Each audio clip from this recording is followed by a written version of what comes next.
Muito bem, vamos então iniciar aqui o nosso trabalho. Nós estamos então nessa semana fazendo uma leitura de alguns artigos interessantes da Revista Espírita, em que Kardec ele apresenta para nós temas diversos, abordando aspectos da doutrina espírita, Então a gente utiliza esses textos como base para esse nosso aquecimento. No nosso encontro anterior, isso antes de ontem, ontem nós não tivemos estudos, nós falamos aqui sobre romances espíritas. Não a nossa opinião sobre os romances espíritas, mas o que Kardec tinha para apresentar sobre esse tema. E nós pegamos aqui então dois artigos muito interessantes, um na Revista Espírita de dezembro de 1865 e outro que a gente viu de janeiro de 1867.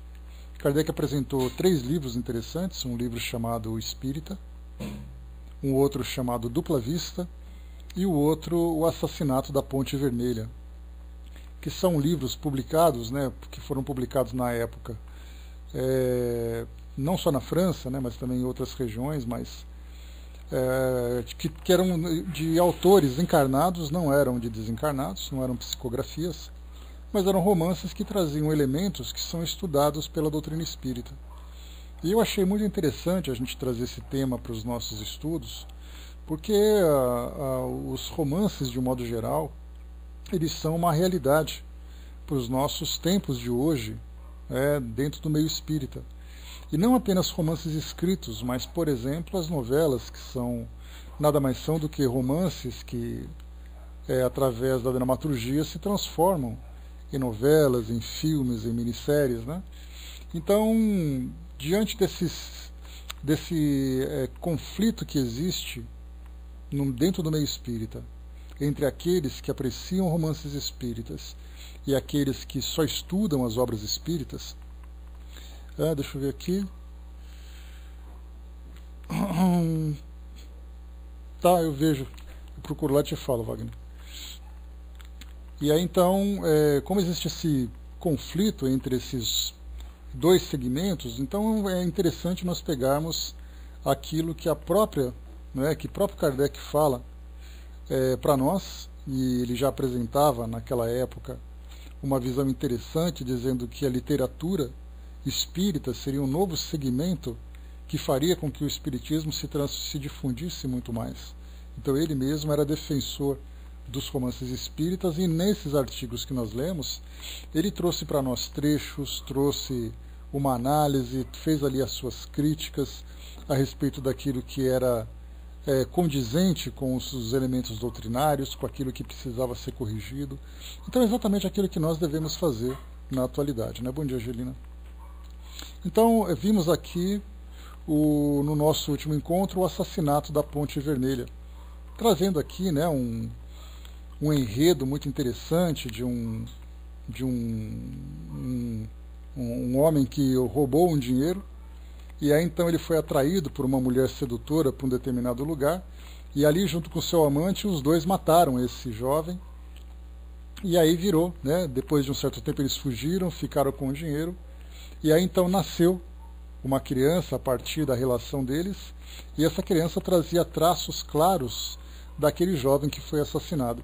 Então é bem típico de muitos romances espíritas da atualidade, e que também faz parte da nossa realidade hoje, de encontrarmos famílias constituídas de indivíduos que no passado tiveram uma relação problemática. Então as famílias, como lembra Joana de Ângeles, ela é uma escola de espíritos devedores, então cada um com o seu drama, cada um com a sua história. E aí então, através dos romances, nós vemos algumas trajetórias, mesmo que sejam ficções, ou mesmo que sejam histórias reais, ilustram exatamente aquilo que nós estudamos sobre lei de causa e efeito, sobre reencarnação, sobre desencarnação, sobre a evolução dos espíritos e tantos outros temas que a gente vai estudando no dia a dia da doutrina espírita. Bom dia, João. Então, lembrando sempre, né, que muito mais importante do que estudarmos a mediunidade, que nada mais é do que um recurso, do que uma ferramenta, um instrumento utilizado para estabelecermos uma comunicação com o mundo espiritual, importante para nós estudarmos exatamente as leis que regem a nossa existência, as leis morais, as leis naturais, tudo aquilo que diz respeito à nossa evolução como espíritos que somos. Então a mediunidade, na verdade, que muitas vezes acaba despertando muito mais a atenção daqueles que são estudantes da doutrina espírita, ou aqueles que são curiosos para conhecer o espiritismo, a doutrina, na verdade, ela tem uma base filosófica e moral muito profunda, e é nela que nós devemos fixar. E esses romances, então, eles têm como objetivo trazer para nós umas histórias, ilustrações, situações onde essas leis são postas em prática. Então, diferentemente de hoje, em que existe aqueles dois segmentos, como comentamos, aqueles que aceitam os romances com naturalidade e aqueles que criticam abertamente, diretamente e duramente também os romances, nós vemos então que a posição de Kardec ela é muito natural, muito tranquila e aceitando de muito bom grado também a presença, né, o nascimento, na verdade, porque a gente presenciou no estudo desses artigos, o nascimento de um novo segmento, de uma nova linha. Mas, na verdade, Wagner, o que a gente vê é exatamente a falta de estudo daqueles que também criticam.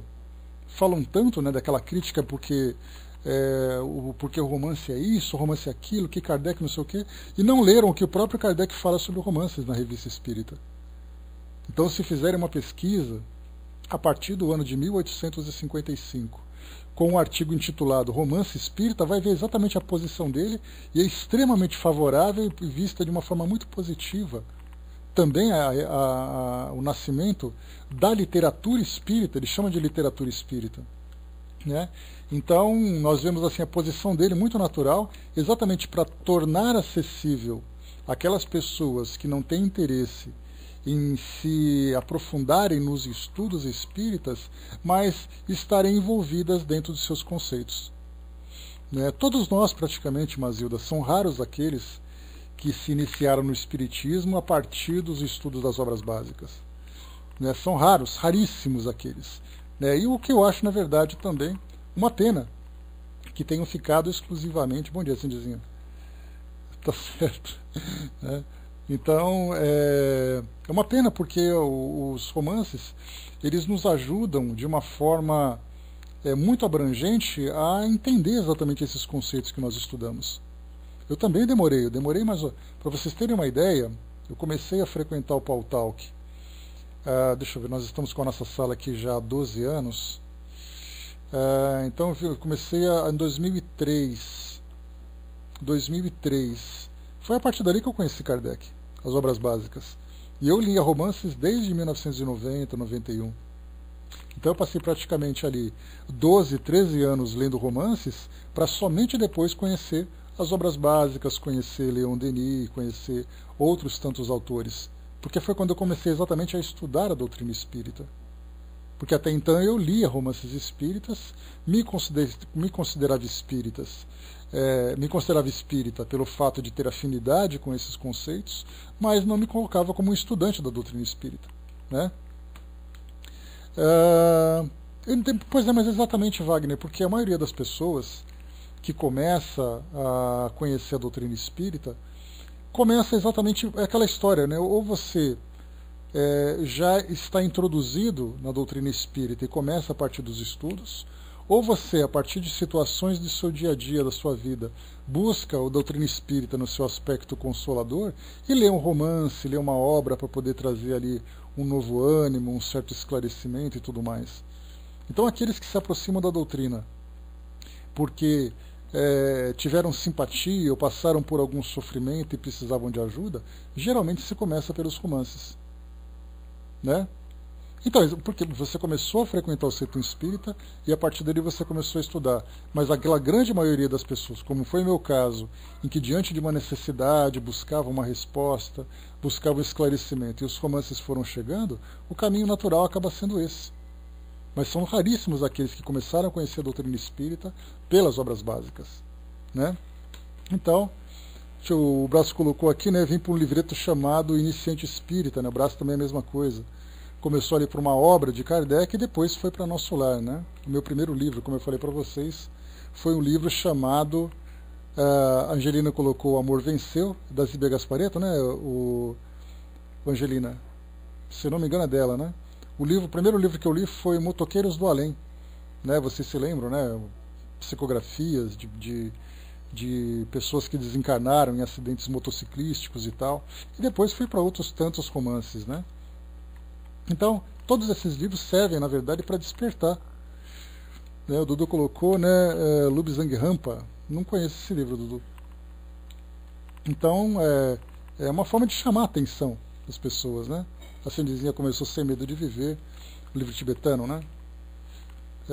Então assim, né, então esses artigos de Kardec são interessantes para essa leitura, né, para esse conhecimento que a gente vai adquirindo, pela importância que ele tem para nós, para os nossos estudos, né, para nos ajudar nesse maior aprofundamento.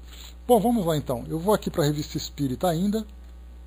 Deixa eu pegar aqui a página número 91, de 1867. Está aqui, ó, Notas Bibliográficas. Então é um livro chamado Mireta. Romance espírita pelo Sr. L.G. Sauvage, membro da Sociedade dos Homens de Letras. Então vamos para o artigo aqui. É um artigo assim que é uma leitura que eu vou praticamente fazer para vocês aqui, mas é uma leitura interessante por causa pelo seu conteúdo, né? Então dispensa ali maiores comentários. Então assim, ó, prestem bem atenção nesse comentário inicial de Kardec. Isso deixa eu pegar aqui o mês, fevereiro de 1867. Para o Espiritismo, o ano de 1867 foi aberto pela publicação de uma obra que, de certo modo, inaugura a nova via aberta à literatura pela doutrina espírita. Mireta não é um desses livros em que a ideia espírita não passa de acessório e como que lançada para o efeito ao acaso da imaginação, sem que a crença a venha animar e aquecer. É esta mesma ideia que lhe forma o dado principal, menos ainda pela ação que pelas consequências gerais dela decorrentes. Em Espírita, que era aquele primeiro livro que eu comentei com vocês, né, de Théophile Gautier, o fantástico supera de muito o real e o possível do ponto de vista da doutrina. Então aqui ele lembra que nesse livro Espírita, o título chama Espírita, mas na verdade é uma personagem que é espírita, que acaba tendo esse título, mas Kardec lembra que existe muita história, muita fantasia. Sai um pouco, né, sai bastante, na verdade, dos conceitos doutrinários. Então isso é algo muito presente no nosso tempo. Já o Dupla Vista, que ele tinha escrito também, lembra muito aqueles livros de Vera Lúcia Marinzec, de Zíbia Gasparetto, né, de outros romancistas, autores romancistas ou médiums que trabalham com romances, né, que contam uma história envolvida numa série de eventos, né, do cotidiano das pessoas, numa determinada época, mas que também traz elementos importantes da doutrina espírita. Então esse espírita acaba sendo muito mais fantasioso do que o real, como ele coloca, né, o fantástico supera de muito o real e o possível do ponto de vista de doutrina. O Dupla Vista já está mais afinizado com a doutrina. A Ponte, que nós lemos agora também, né, a Ponte, me fugiu o nome agora, também é um livro que é bastante interessante. Kardec faz uma crítica muito positiva sobre a sua história. E aqui agora falando sobre o Mireta, ele diz assim, né, então no caso do Espírita, é menos um romance espírita do que um romance do Espiritismo, e que este não pode aceitar como um quadro fiel das manifestações. Além disso, o dado filosófico e moral aí é um tanto nulo, né? Então o Espírita, na verdade, é só um livro que, por acaso, toca em temas estudados pela doutrina. O Wagner lembrou, né, eu leio romances espíritas, mas comumente os chamo de fofoquinhas espirituais, né? Não, mas na verdade os romances espíritas, eles são muitas vezes histórias reais que os espíritos contam a respeito de suas próprias experiências. Aliás, de um modo geral, eu me recordo de ter lido um artigo, não me lembro quem era o autor, que falava exatamente sobre isso, né? Que autor espiritual, né? Um artigo de um autor espiritual, que ele falava exatamente que esses romances são histórias que as pessoas contam sobre as suas vidas, só que a partir de uma visão, né, vista do mundo espiritual, tendo o passado, o presente, todas as tramas, né, que ocorrem nos bastidores da vida das pessoas, né, programação reencarnatória, erros do passado e tudo mais. Então, na verdade, assim, cada um conta a sua história, e tem histórias que são mais interessantes que outras, né? Se eu começar a contar a história da minha vida para vocês, chegar no final tá todo mundo dormindo, porque é uma história chata, uma história sem grandes emoções. Diferentemente de outros que contam histórias que todo mundo fica ligado, fica aceso e tudo mais, né? Então, ali as pessoas, os espíritos vão contando as suas histórias para mostrar exatamente para chegar nessa realidade. O Brás colocou, quando o médium humilde de Pedro Leopoldo recebeu uma mensagem de Emmanuel sobre TCI, o médium foi tão chantageado pelos colegas, dizendo que ele tinha sido enganado, né, que ficou caladinho, isso em 35, né? Pois é, exatamente, né? O Wagner colocou, né, na época de Kardec não tinha essa avalanche de romances que temos hoje. Será que Kardec teria a mesma opinião? Não, Kardec coloca essa opinião, Wagner. Eu estou trazendo para vocês exatamente aquilo que Kardec fala. Se você tiver oportunidade, dá uma lidinha nesses artigos que a gente já leu aqui, sobre romances espíritas, que ele fala sobre essa nova fase que a doutrina espírita está entrando, que é a fase da literatura espírita. Que os romances têm esse objetivo de despertar nas pessoas a curiosidade para conhecer. Então não é na época de Kardec se ele teria a mesma opinião que tem hoje. Na época também, como por exemplo esse livro O Espírita, ele fala que o livro tem esse nome, mas é um livro que não é bom. Porque é um livro que não traz nada de produtivo em termos de filosofia, em termos de moralidade. Já os outros dois livros, aquele da Ponte e também o Dupla Vista, são livros interessantes porque eles são muito verossímeis no que diz respeito aos conceitos doutrinários. Então ele chama essa atenção também para vermos exatamente aqueles livros que são proveitosos e aqueles que não são proveitosos. Então o mesmo alerta que ele lança naquela época é exatamente o alerta que nós temos que ter hoje. Conhecer quem é o médium, conhecer quem é o espírito, conhecer qual é a história, para ver se vale a pena, se não vale. Ou seja, sermos seletivos nesse sentido. Então, para você que leu muito, para você que já trabalhou com livros, conhecer essa opinião de Kardec daquela época vai fazer com que se valorize muito mais os livros espíritas, os romances espíritas, né? Espíritas pelo fato de terem vindos, né, com psicografias. Porque vai fazer com que as pessoas prestem atenção naquilo que a doutrina espírita traz, só que de uma forma romanceada, de uma forma ilustrada. Né? É importante nisso, né? Mas todo mundo começa por essas obras. É natural que depois de um certo tempo as pessoas comecem a se afinizar cada vez mais com as obras básicas para conhecer exatamente o pensamento de Kardec e de outros grandes estudiosos, para fazer esse julgamento, mas absolutamente natural iniciar por esses romances. Continuando aqui para nós, vamos lá. Essa obra, falando do espírito, olha a crítica que Kardec faz. Essa obra não deixou de ser muito útil, não deixou de ser muito útil a vulgarização da ideia, pela autoridade do nome do autor, que lhe soube lhe dar o cunho de seu incontestável talento, e por sua publicação no jornal oficial. Ademais, era a primeira obra de real importância desse gênero, na qual a ideia era levada a sério. Então Kardec mostra que o romance, de um modo ou de outro, ele acabou difundindo a ideia que a doutrina espírita abraça. A ideia não, os conceitos e valores que a doutrina espírita abraça. E ele continua.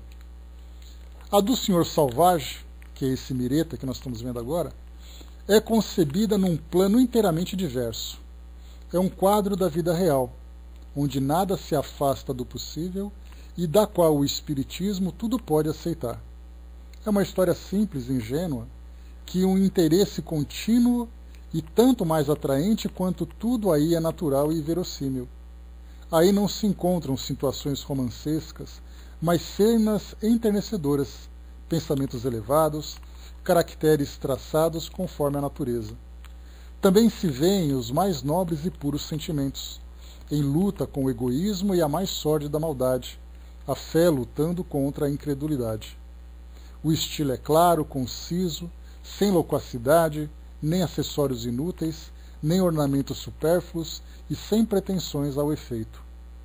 O autor se propôs, antes de tudo, a fazer um livro moral e aurir os seus elementos na filosofia espírita e suas consequências muito mais que no fato das manifestações, mostrando a que elevação de pensamentos conduzem suas crenças. Sobre esse ponto de vista, resumimos nossa opinião dizendo que esse livro pode ser lido com proveito pela juventude de ambos os sexos, que nele encontrará belos modelos, bons exemplos e úteis instruções sem prejuízo do proveito e da concordância que dele se deve tirar em qualquer idade. Acrescentaremos que para ter escrito esse livro no sentido em que o fez, é preciso estar profundamente penetrado nos princípios espíritas. Então é interessante aqui Kardec recomendando à juventude que lesse Mireta, um romance espírita. O autor coloca sua ação em 1831. Não pode, pois, falar nominalmente do espiritismo nem das obras espíritas atuais. Olha que curiosa essa colocação de Kardec. Como o livro foi colocado em 1831, não se podia falar em espiritismo, já que ele foi lançado junto com o Livro dos Espíritos em 1857. Então, de novo, olha só, o autor coloca a sua ação em 1831. Não pode, pois, falar nominalmente do espiritismo, nem das obras espíritas atuais. Assim, teve que remontar seu ponto de partida aparente a Swedenborg, mas tudo aí é conforme os dados do espiritismo moderno, que estudou com esmero. Eis, em duas palavras, o assunto da obra. Antes, deixa eu ler rapidamente aqui.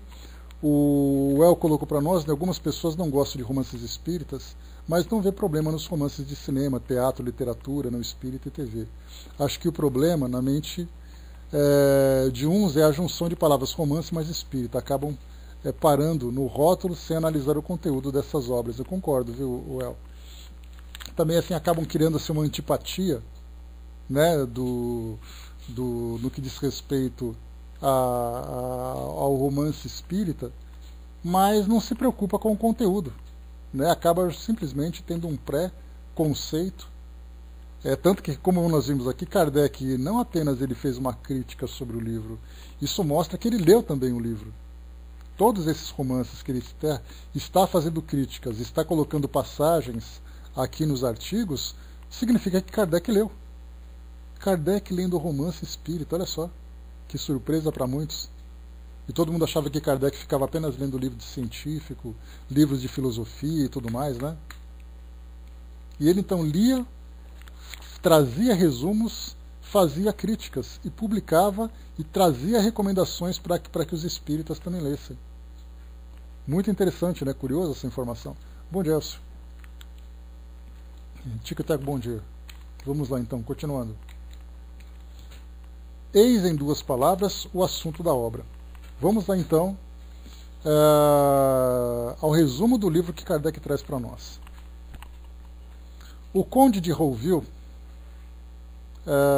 forçado a deixar subitamente a França durante a Revolução, ao partir para o exílio, tinha confiado uma importante soma e seus títulos de família a um homem sobre cuja lealdade julgava poder contar.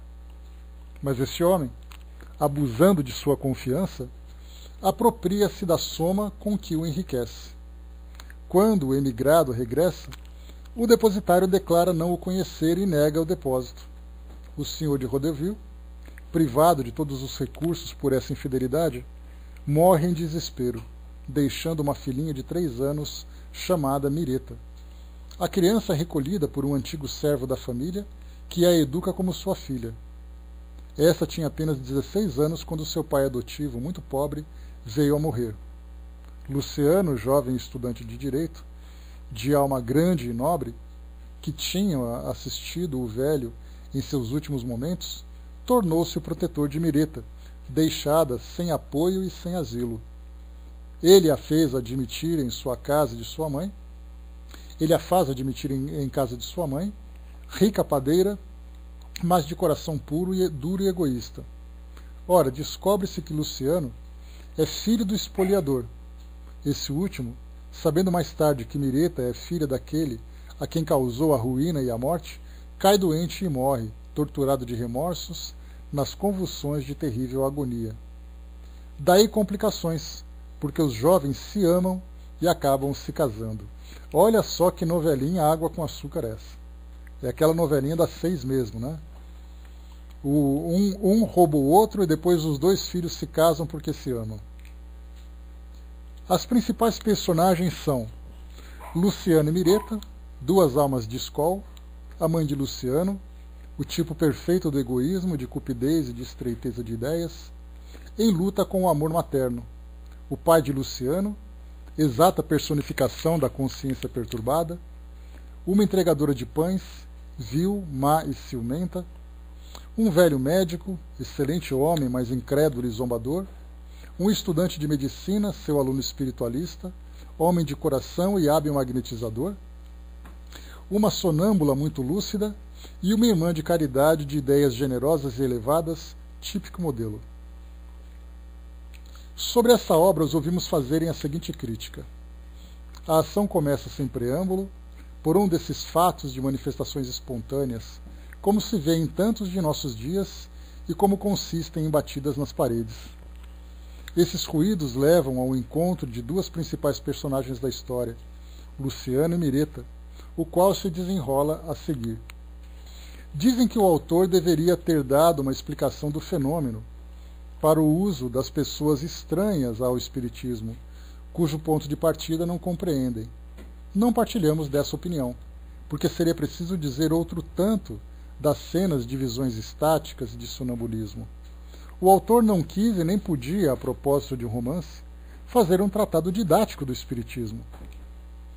Todos os dias, escritores apoiam suas concepções sobre fatos científicos, históricos ou outros, que não podem senão supô-los conhecidos dos leitores, sob pena de transformar suas obras em enciclopédias. Ao que não os conhecem, cabe buscá-los ou pedir uma explicação. Olha o que Kardec coloca então. Para quem está estudando, lendo um livro, um romance, se quiser conhecer mais sobre esses conceitos, que vá procurar esses conceitos em livros que trazem informações. Mas que, no caso do romance, você não pode sair da história, sair do envolvimento emocional da história para trazer conceitos técnicos. Opinião de Kardec, hein? Kardec não partilha dessa opinião, porque ele acha que isso tiraria o brilho do romance. O Senhor Salvage, citando seu enredo em 1831, não podia desenvolver teorias que só foram conhecidas 20 anos mais tarde. Aliás, os espíritos batedores em nossos dias têm bastante repercussão, graças mesmo à imprensa hostil, para que poucas pessoas dele não tenham ouvido falar. Esses fatos são mais vulgares hoje do que muitos outros citados diariamente. Ao contrário, o autor nos parece ter realçado o espiritismo, admitindo o fato como suficientemente conhecido para não precisar ser explicado. Também não partilhamos a opinião dos que lhe censuram o quadro um tanto familiar e vulgar. A pouca complicação da intriga do enredo, numa palavra, de não ter feito uma obra literária mais magistral, como certamente seria capaz de fazer. Em nossa opinião, a obra é o que deveria ser para alcançar o objetivo proposto. Não é um monumento que o autor quis erigir, mas uma simples e graciosa casinha onde o coração pudesse repousar. Tal como está, dirige-se a todo mundo, grandes e pequenos, ricos e proletários, mas sobretudo a certa classe de leitores aos quais teria convivido menos se tivesse revestido uma forma mais acadêmica. Pensamos que a sua leitura pode ser muito proveitosa à classe laboriosa, e a esse título gostaríamos de ver a popularidade de certos escritos, cuja leitura é menos salutar. Percebe o que Kardec coloca? Ele diz assim para nós que esse tipo de livro acessaria as pessoas que não teriam condições de acompanhar ou interesse de acompanhar um estudo mais didático do Espiritismo. Mais uma vez, grandes e pequenos, ricos e proletários, mas, sobretudo, a certa classe de leitores aos quais teria convivido menos, se tivesse revestido uma forma mais acadêmica. Pensamos que sua leitura pode ser muito proveitosa à classe laboriosa, ou seja, às pessoas trabalhadoras, não os acadêmicos intelectuais. E a esse título, gostaríamos de ver a popularidade de certos escritos cuja leitura é menos salutar. O que vocês colocaram para nós aqui? Deixa eu ver, o Wagner pôs em cima, em se tratando de Brasil, poucos aqui gostam de ler. Talvez por preguiça, percebeu isso nos estudos em nossa casa, e que não é muito diferente de outras, lemos muito pouco, né? Na verdade, Wagner, eu já cheguei a fazer um estudo aqui na nossa sala sobre isso, e eu comentei assim que aquilo que reflete na literatura espírita, na leitura de obras espíritas por parte dos espíritas, é exatamente aquilo que acontece na literatura em geral. O Brasil é um país que, pelo tipo de educação, pelo tipo de cultura que nós desenvolvemos durante esses tantos e tantos séculos, vamos dizer assim, durante essas tantas e tantas décadas, fez com que nós não tivéssemos o hábito de leitura. Se um aluno não lê na escola um livro, por que de repente ele vai se transformar num assíduo leitor de uma obra espírita? A menos que ele se interesse pelo assunto.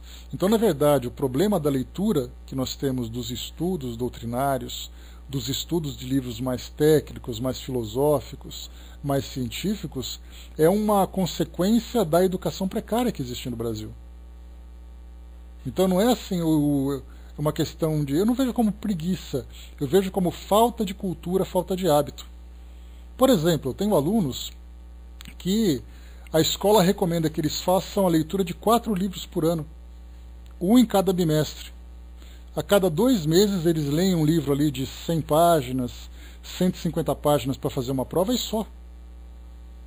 E ele vai crescer um aluno sem esse hábito, sem essa cultura. E quando chegar na forma adulta, ele não vai se interessar em comprar livros.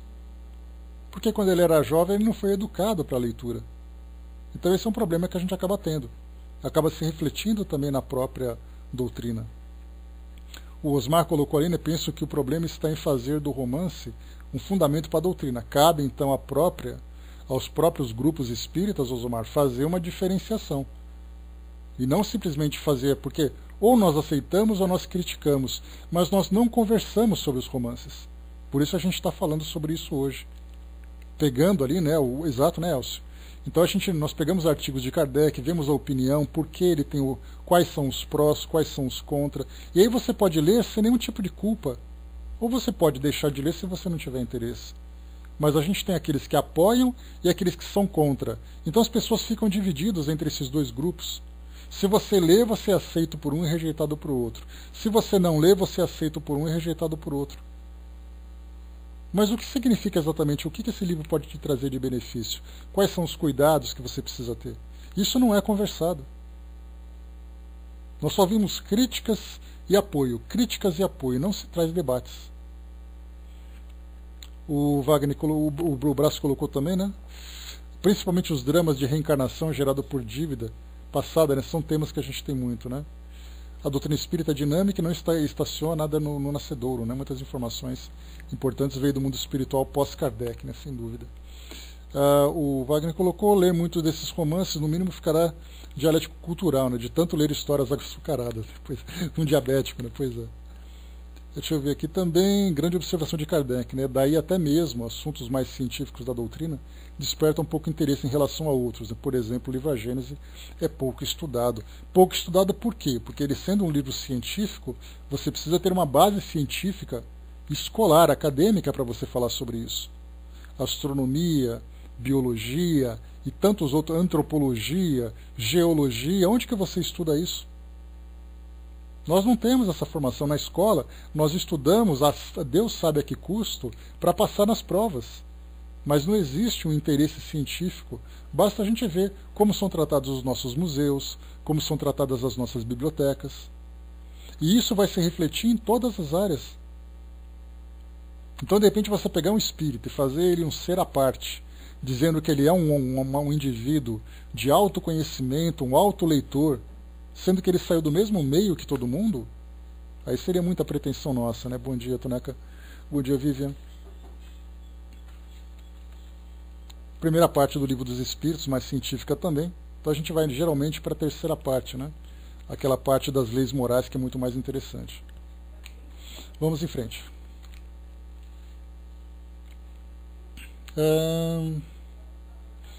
Tá. As duas passagens seguintes podem dar uma ideia do espírito no qual é concebida a obra. A primeira é uma cena entre Luciano e Mireta, do enterro do pai adotivo desta. Então olha só agora, citações do livro que Kardec trouxe para cá. Meu pobre pai, então não te verei mais, disse Mireta, soluçando. Mireta, respondeu Luciano, com voz doce e grave, os que creem em Deus e na imortalidade da alma humana não devem desolar-se, como infelizes que não têm esperança. Para os verdadeiros cristãos, a morte não existe. Olhai em torno de nós. Estamos sentados entre túmulos, no lugar terrível e fúnebre que a ignorância e o medo chamam o campo dos mortos. Pois bem, o sol do mês de maio aqui resplandece como no seio dos campos mais risonhos. As árvores, os arbustos, as flores inundam o ar com os seus mais suaves perfumes. Do pássaro ao inseto imperceptível, cada ser da criação lança sua nota nessa grande sinfonia que canta a Deus o hino sublime da vida universal. Não está aí, dizei, um notável protesto contra o nada, contra a morte? A morte é uma transformação para a matéria. Para os seres bons e inteligentes, é uma transfiguração. Vosso pai cumpriu a tarefa que Deus lhe havia confiado. Deus o chamou para si. Que o nosso amor egoísta não inveje a palma ao Marte, a coroa ao vencedor. Mas não creais que ele vos esqueça. O amor é o laço misterioso que liga todos os mundos. O pai de família, forçado a realizar uma grande viagem, não pensa em seus filhos queridos? Não vela de longe por sua felicidade? Sim, Mireta, que esse pensamento vos console. Jamais somos órfãos na terra. Principalmente temos Deus, que nos permitiu chamá-lo de Pai, chamá-lo nosso Pai, e depois os amigos que nos precederam na vida terrena. Aquele que chorais está aqui, eu vejo. Ele vos sorri como uma ternura inefável, ele vos fala. Escutai. De repente, o rosto de Luciano adquiriu uma expressão estática. O olhar fixo, o dedo levantado no ar, mostrava alguma coisa no espaço. O ouvido atento parecia escutar palavras misteriosas. Filha, diz ele, com uma voz que não era mais a sua, por que fixar teu olhar velado de lágrimas nesse canto de terra onde depositaram meus despojos mortais? Eleva os olhos para o céu. É lá que o espírito purificado pelo sofrimento, pelo amor e pela prece, alça voo para o objeto de suas sublimes aspirações. Que importa a borboleta os restos de seu grosseiro envoltório, desde que ao sol exibe as asas radiosas? A poeira volta a poeira. A centelha sobe para o seu divino foco, mas o espírito deve passar por terríveis provas antes de receber sua coroa. A terra na qual rasteja o formigueiro humano é um lugar de expiação e de preparação à vida bem-aventurada. Grandes lutas te esperam, pobre criança, mas tem confiança. Deus e os espíritos bons não te abandonarão. Fé, esperança, amor, seja esta a tua divisa. Adeus. A obra termina pelo seguinte relato de uma excursão estática dos dois jovens então casados. Citação de novo do livro. Depois de uma viagem cuja duração não puderam apreciar, os dois navegantes aéreos abordaram uma terra desconhecida e maravilhosa, onde tudo era luz, harmonia e perfumes, onde a vegetação era tão bela que diferia tanto da nossa quanto a flora dos trópicos difere da Groenlândia e das terras austrais. Os seres que habitam esse mundo perdido no meio dos mundos pareciam bastante com a ideia que aqui fazemos dos anjos. Seus corpos leves e transparentes nada tinham do nosso grosseiro envoltório terreno. Seus rostos irradiavam inteligência e amor. Uns repousavam à sombra de árvores carregadas de frutos e flores. Outros passeavam como essas sombras bem-aventuradas que nos mostra Virgílio em sua encantadora descrição dos Campos Elíseos. As duas personagens que Luciano já tinha visto várias vezes em suas visões precedentes avançaram com os braços estendidos para os dois viajantes. O sorriso com que os abraçaram os encheu de celeste alegria. Aquele que tinha sido o pai adotivo de Mireta lhe disse com uma doçura inefável: meus caros filhos, vossas preces e vossas boas obras encontraram graça diante de Deus. Ele tocou a alma do culpado e a manda de volta à vida terrena para expiar suas faltas e se purificar por novas provas, porquanto Deus não castiga eternamente e sua justiça é sempre temperada pela misericórdia. Aqui acaba a citação, agora vem Kardec. Eis agora a opinião dos espíritos sobre esta obra, dada na Sociedade de Paris na sessão em que foi feito o seu relato. Então Kardec não apenas analisou a obra, como também submeteu o seu conteúdo para apreciação dos próprios espíritos. Então aqui, Sociedade de Paris, 4 de janeiro de 1867, médium Sr. Deslian. Cada dia a crença afasta das ideias adversas um espírito irresoluto. Cada dia novos adeptos obscuros ou ilustres vêm abrigar-se sobre a sua bandeira. Os fatos se multiplicam e a multidão reflete. Depois os temerosos tomam coragem com suas mãos e então gritam, avante, com toda a força dos pulmões. Os homens sérios trabalham, e a ciência, moral ou material, romances e novelas se deixam penetrar pelos princípios novos em páginas eloquentes. Quantos espíritas sem o saber entre os espiritualistas modernos? Quantas publicações às quais não falta senão uma palavra para serem apontadas à opinião pública como emanado de uma fonte espírita? O ano de 1866 apresenta a filosofia nova sob todas as formas, mas é ainda o talo verde que encerra a espiga de trigo e para mostrar espera que o calor da primavera a tenha amadurecido e feita desabrochar. 1866 preparou, 1867 amadurecerá e realizará. O ano se abre sob os auspícios de Mireta e não se escoará sem ver aparecerem novas publicações do mesmo gênero e mais sérias ainda, no sentido de que o romance tornar-se-á filosofia e a filosofia se fará história. Não se fará mais do espiritismo uma crença ignorada e aceita por alguns cérebros supostamente doentes. Será uma filosofia admitida ao banquete da inteligência, uma ideia nova, tendo posição ao lado das ideias progressistas que marcam a segunda metade do século XIX. Assim, felicitamos vivamente aquele que soube, como primeiro, pôr de lado todo o falso respeito humano para arvorar francamente e claramente sua crença íntima. Dr. Morel Lavalée. Esse é o espírito que escreveu. Então aqui que nós vimos, nessa comunicação, foi exatamente falar sobre a importância de também romancear essas histórias, de romancear esses conceitos, para que eles fossem acessíveis a todas as pessoas que desejavam conhecer o Espiritismo. E muitas pessoas que leram esses romances, se afinizaram com esses conceitos, acabaram se tornando, como foi dito para nós aqui, pelo Espírito, muitas vezes eram espíritas sem saber que eram. pelo fato de se afinizarem com essas histórias. Então, de grande importância para nós. E, na verdade, né, Elcio, esse entretenimento, a gente vê agora que nós estamos acompanhando, nós somos testemunhas dessa mudança, nós estamos vendo agora aquilo que era escrito nos livros se transformar em novelas e filmes. E isso entrando na casa das pessoas todos os dias. A audiência subindo, as empresas interessadas em participar dessa nova onda. Lembra aquela pesquisa que eu fiz para vocês? O Espiritismo na mídia?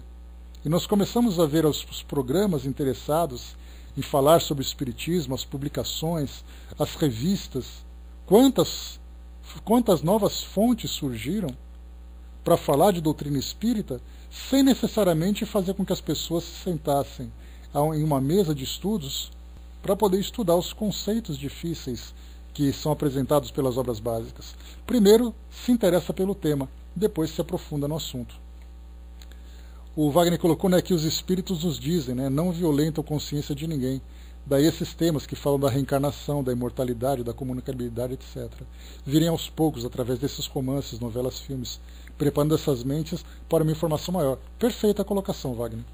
Exatamente aí. Aproxima as pessoas, desperta a curiosidade, desperta a atenção delas, para depois, então, elas começarem a buscar esses, dentro de cada uma, dentro do seu tempo, buscarem um conhecimento maior. Um outro livro agora, para a gente poder, também na Revista Espírita de 1867, deixa eu pegar aqui, página 300, muitas poesias foram lançadas também, né? Kardec fala muito sobre poesias. Está aqui, ó. Nota bibliográfica. O Romance do Futuro, por E. Bonnemer. Então, o Romance do Futuro é um outro livro. Vamos lá, então.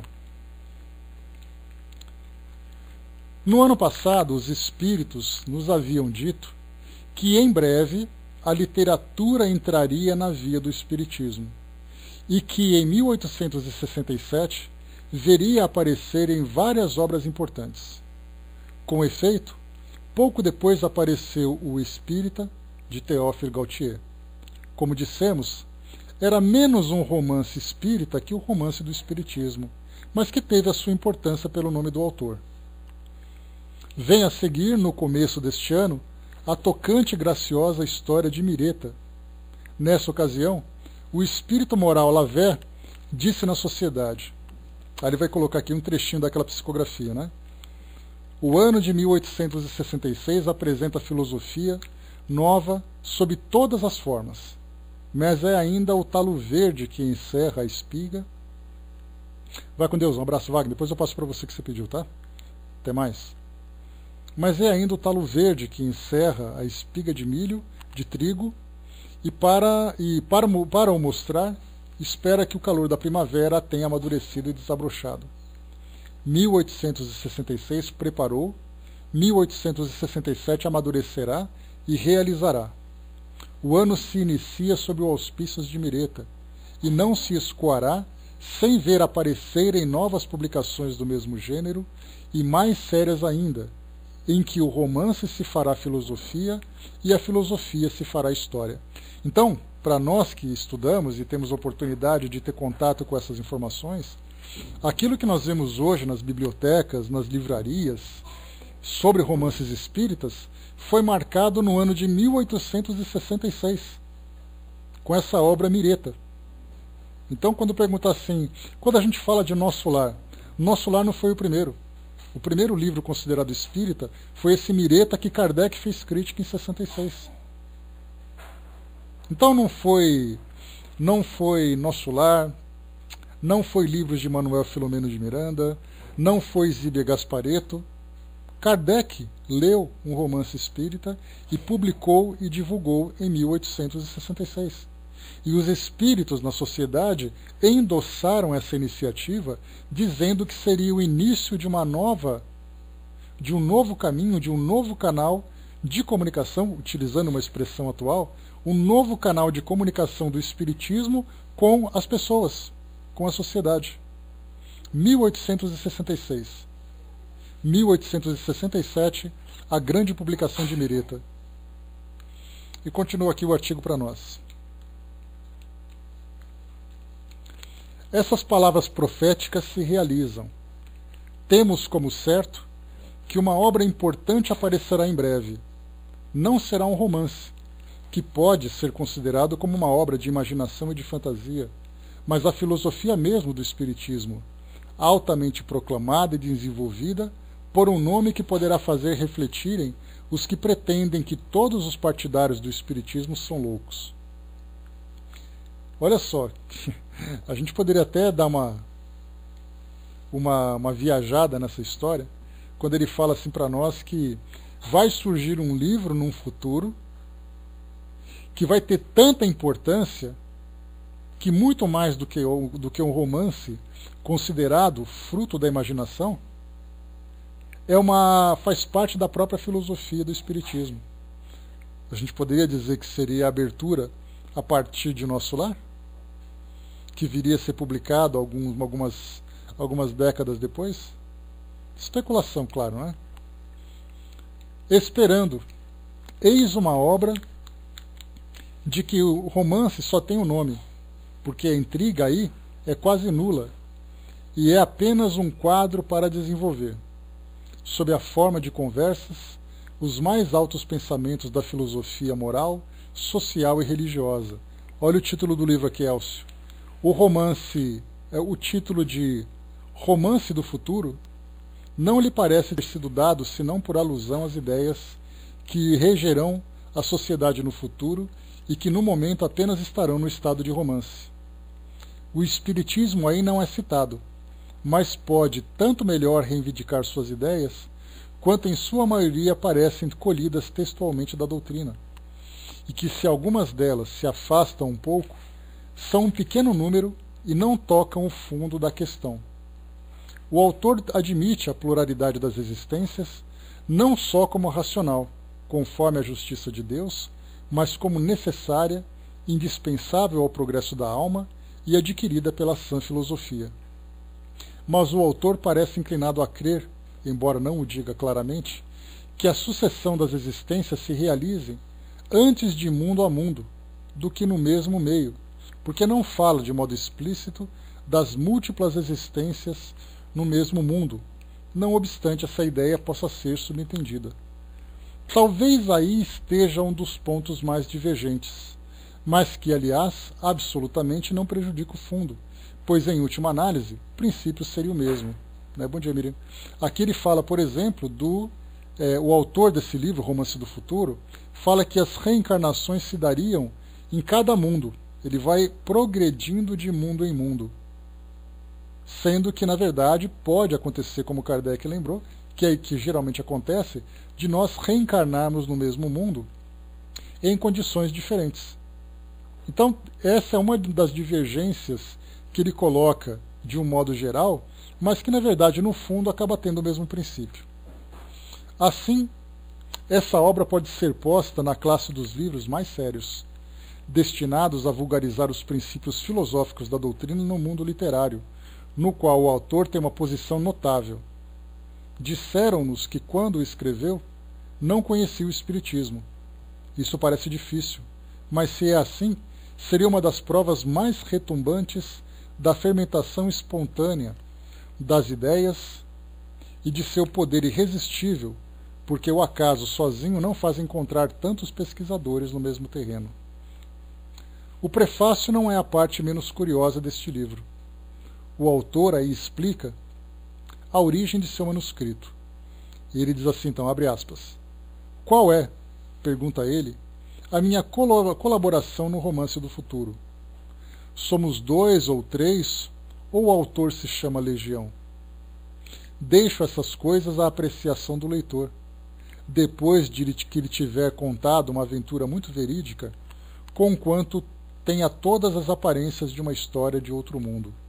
Então ele faz essa citação na introdução do livro, só para mostrar que o próprio autor não se considera como o único autor, mas ele poderia se chamar de Legião.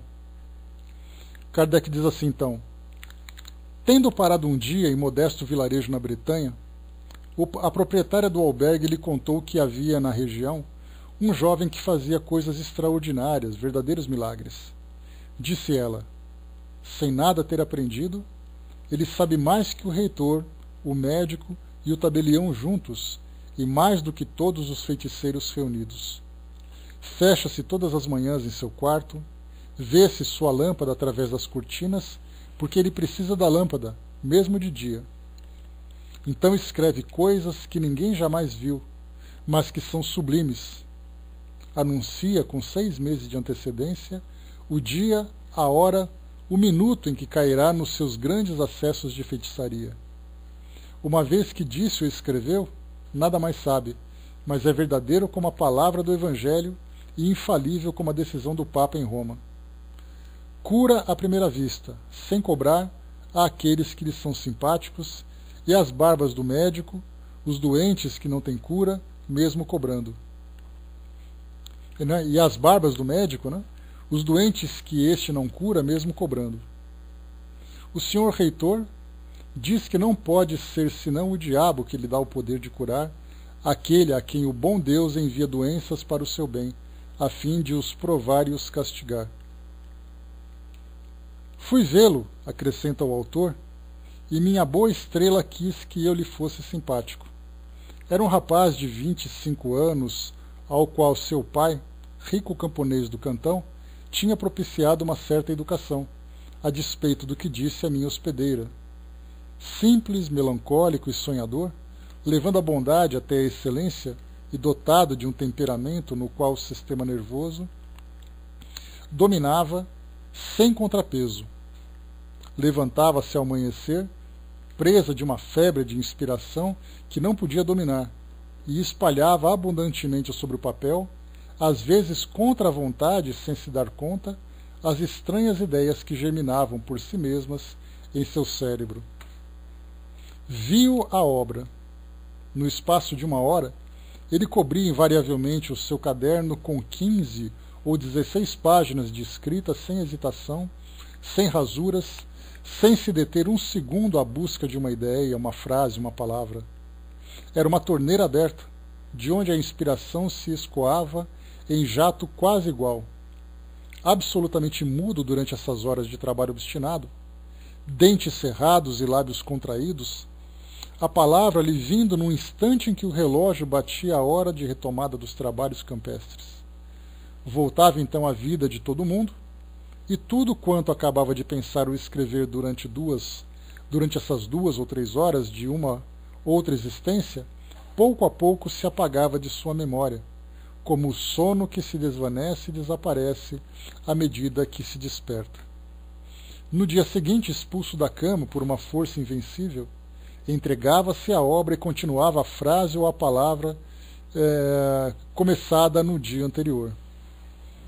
Abriu-se num armário no qual se acumulavam cadernos cheios de sua escrita. Que há em tudo isso? Obrigado, Cinzinho. Que há em tudo isso? Perguntei. Ignoro tanto quanto vós, respondeu sorrindo.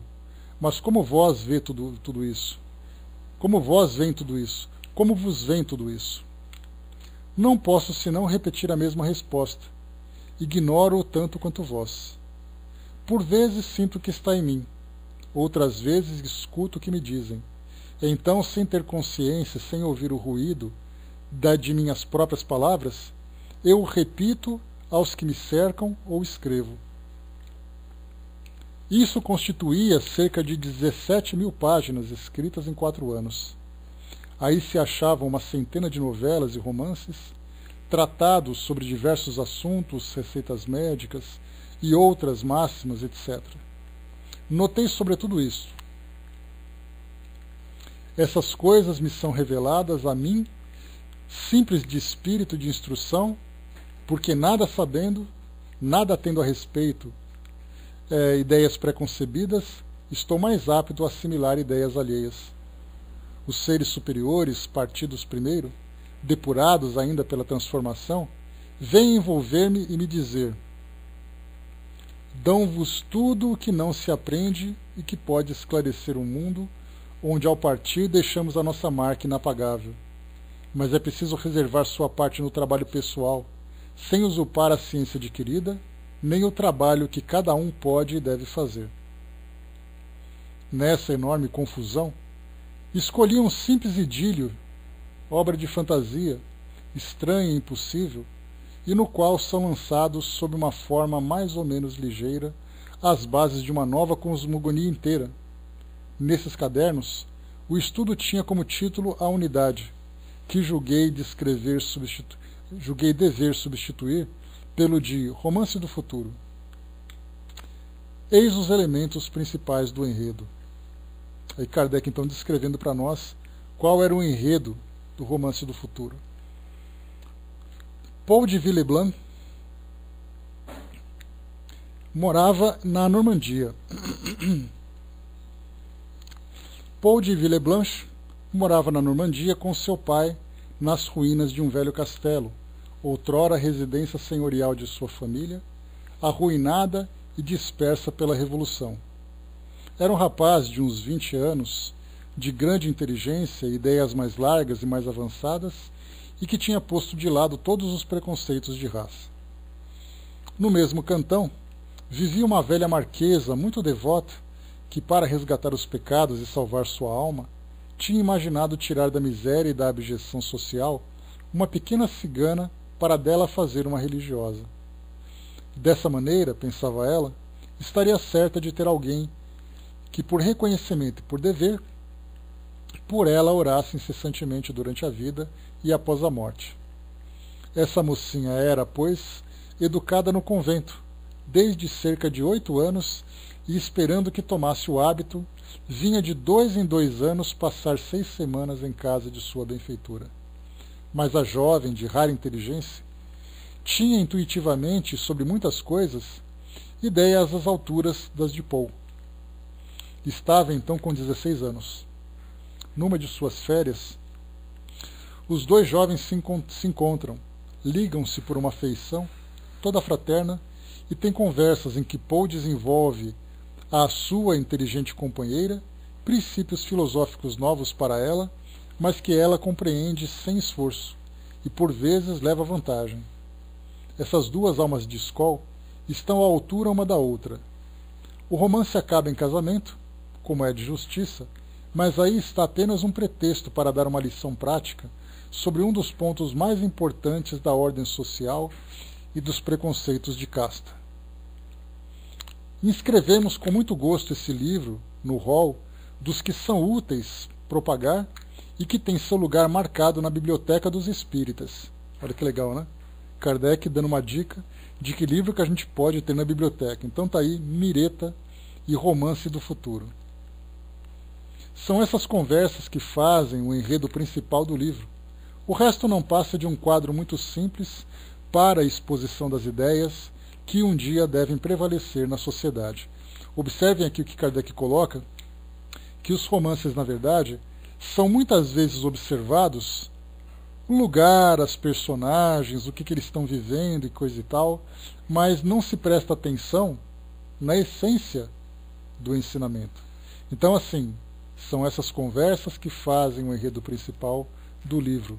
O resto não passa de um quadro muito simples para a exposição das ideias que um dia devem prevalecer na sociedade.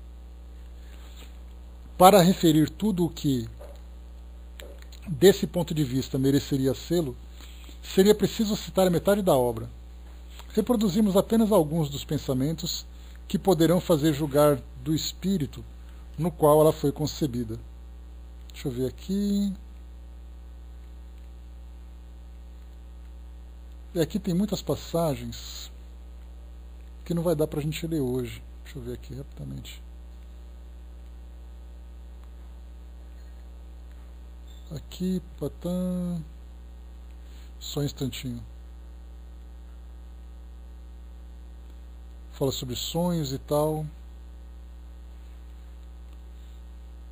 Aqui depois ele vai trazer para nós trechos do livro, que seria interessante depois, numa outra oportunidade, a gente fazer a leitura dele, para poder ver exatamente por quê, de que forma que esse livro expõe essas ideias, nos diálogos, no romance, de um modo geral, no romance como um todo, para mostrar que esses conceitos acabam sendo difundidos de um modo mais claro, de um modo mais simples, de um modo mais envolvente dentro de uma história, dentro de um enredo.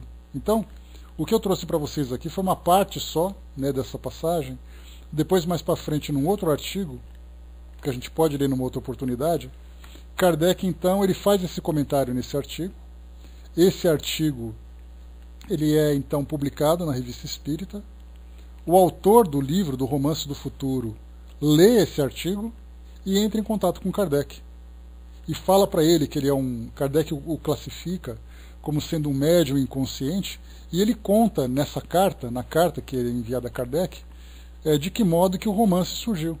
Então a gente vai depois pegar aqui numa outra oportunidade, acho que até amanhã dá para a gente fazer isso, a gente faz o nosso evangelho até mais ou menos ali 12:30, até às 10:30, até às 10 horas, e depois a gente pega essa meia horinha para ler esse outro artigo, para fecharmos essa nossa semana em que a gente fala sobre esses romances, né? Então, de um modo geral, pessoal, para a gente poder fechar aqui o nosso raciocínio. Bom dia, Ligeirinho, bom dia, Luiz Costa.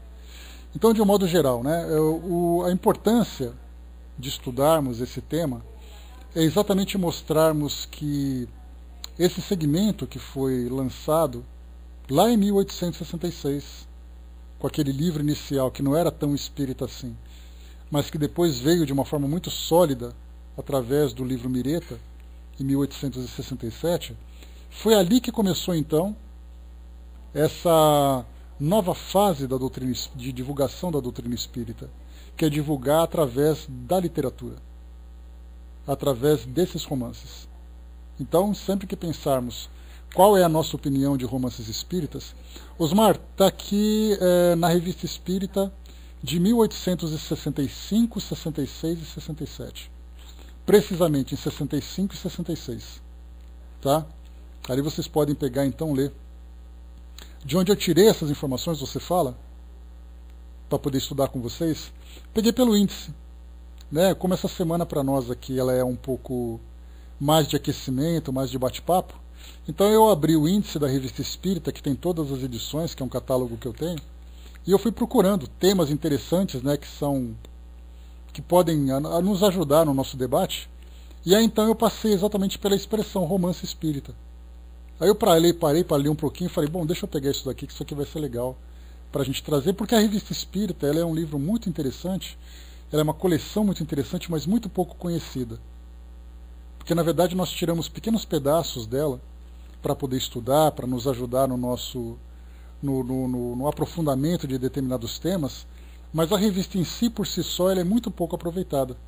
Então por isso que eu sempre procuro trazer para vocês aqui situações, experiências de Kardec, opinião e tantas outras passagens vindas da revista, para a gente poder entender que a doutrina espírita não se resume em 5 livros. Ela vai muito além, trazendo os conceitos fundamentais que vieram publicados na própria revista, na própria codificação, mas também com opiniões e situações diversas que acabam fazendo com que a doutrina se expanda cada vez mais.